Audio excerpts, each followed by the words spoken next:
Sahabat-sahabat insan terkasih, salve dan salam jumpa kembali untuk kita semua. Saya, Pater John Jeramo CMF, ingin berbagi refleksi Injil dari hari Minggu 8 September 2024, Minggu biasa ke-23.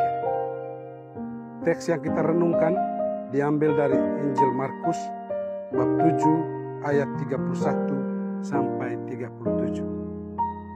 Pesan utama dari narasi Injil ini adalah ajakan bagi kita untuk keluar dari kebisuan dan ketulian hidup kita.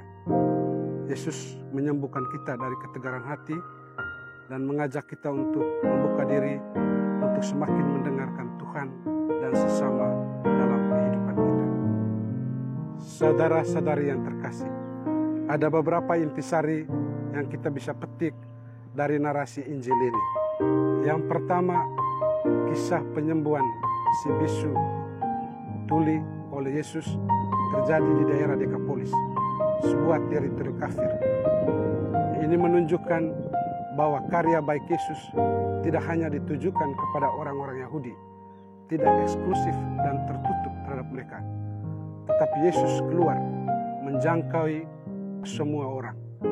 Pewartaan dan karya keselamatan Yesus terbuka untuk semua orang, bersifat universal. Poin yang kedua, kelihatannya si bisu tuli ini tidak menyadari kondisi sakitnya dan tidak ada inisiatif pribadi untuk mencari pengobatan. Beruntung orang-orang di sekitarnya peduli dan peka terhadap situasinya. Mereka membawanya kepada Yesus dan meminta Yesus untuk menyembuhkannya. Ini menunjukkan peran dari komunitas Kristiani untuk berkolaborasi dalam pewartaan kabar baik dan karya keselamatan Tuhan. Poin yang ketiga, Yesus menyembuhkan orang sakit ini dengan cara yang sangat spesial. Kita baca dalam teks Injil, dikatakan Yesus memisahkan dia dari orang banyak sehingga mereka sendirian. Kemudian Yesus memasukkan jarinya ke telinga orang itu, lalu meludah dan merabah lidah orang itu. Menarik, karena biasanya Yesus menyembuhkan orang-orang sakit dengan bersabda dan langsung di hadapan orang banyak.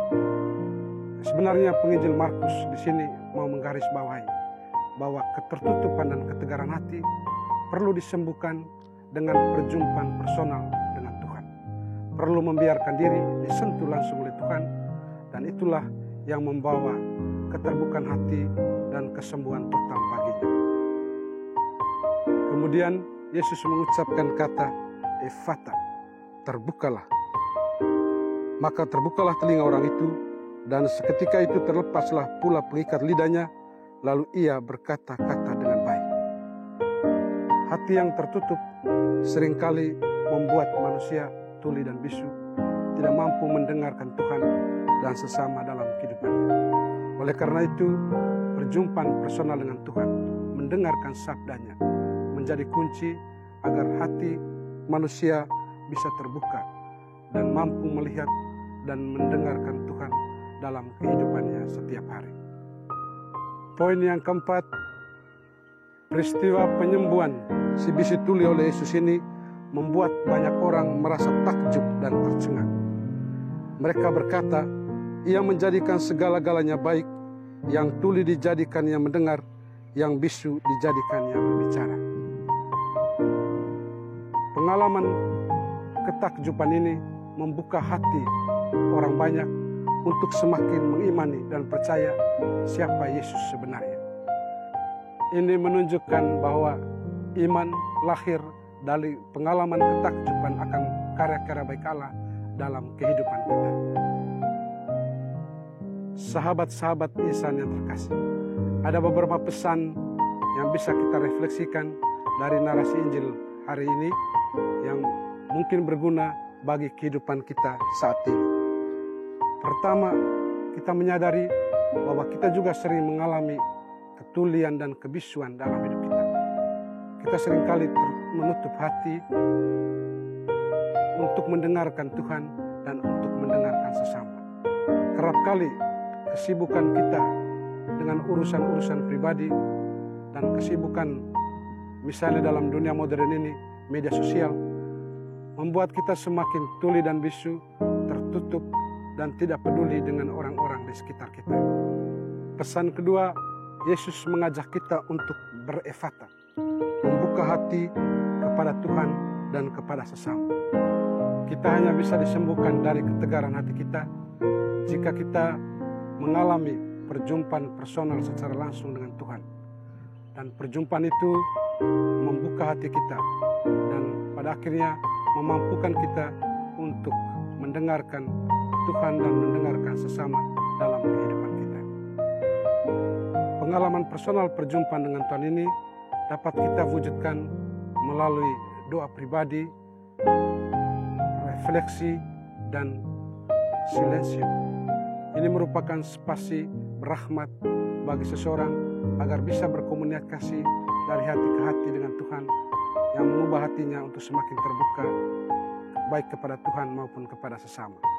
Pengalaman personal perjumpaan dengan Tuhan ini dapat diwujudkan melalui meluangkan waktu untuk berdoa, refleksi, dan hening atau silensium. Ini merupakan momen atau spasi yang berahmat bagi kita agar kita disentuh secara pribadi oleh Tuhan dan agar kita mampu berkomunikasi, berbicara dari hati ke hati dengan Tuhan, dan itu membuat hati kita semakin terbuka. Pesan yang ketiga, kita sebagai umat Kristiani dipanggil untuk peka dan peduli dengan saudara-saudari di sekitar kita yang tuli dan bisu, membawa dan menemani mereka untuk bisa disembuhkan oleh Yesus itu sendiri.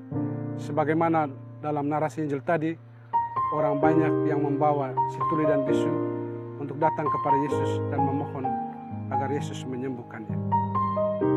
Kita juga dipanggil untuk melaksanakan karya-karya baik, bukan hanya untuk diri kita sendiri atau untuk orang-orang terdekat kita.